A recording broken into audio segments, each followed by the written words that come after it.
Good evening, audience of four. Do you like my D sweater? It's reminiscent of the grade I received last term in economics. So I guess you can call me Hester Prien. I'm just kidding. My name's Kate, I'm a 13, and I like food. Yeah, you like food too, apparently. So the other day I was actually with a bunch of my friends, and we ordered a whole bunch of food, and all of theirs came, except for mine. 10 minutes passed, the waitress comes out, she's like, "Oh my God, I'm so sorry, we were just melting your cheese."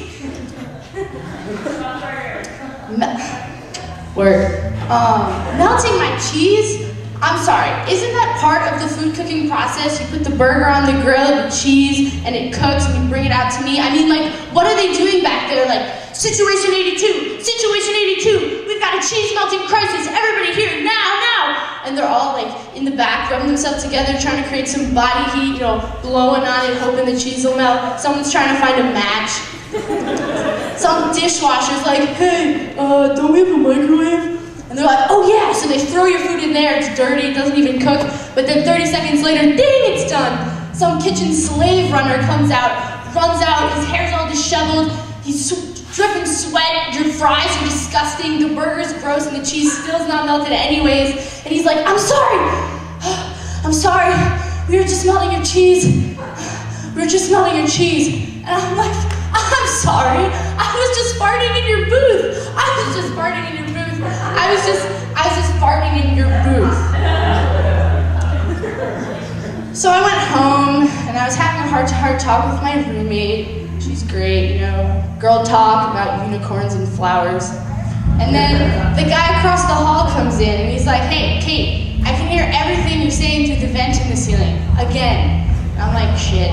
So naturally, I don't want this to happen again, so I grabbed some duct tape, some heavy thick wool socks, and then I shot him.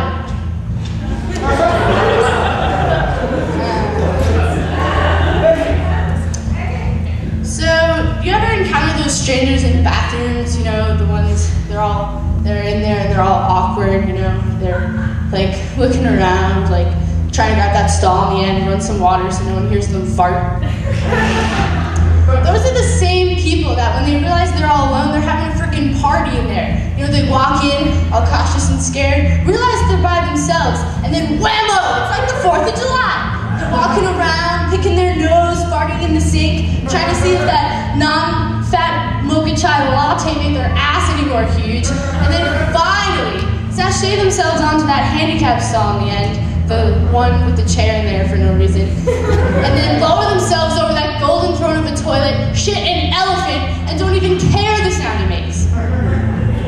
So what I like to do is when I encounter these people, I like to pretend like I left, so at least people come out of the stall, butt naked, prancing around on the unswept tile. I can go over to them, shake their hand, and say, "Hey, do you want a hot dog?" I don't know, they probably just have to shit again. So it's always awkward for me when I bump into, friends of my friends, and they're like, "Oh, I've heard so much about you." I'm like, what? Like, I feel all awkward and exposed like an asparagus, like a goddamn vegetable or something. I mean, really.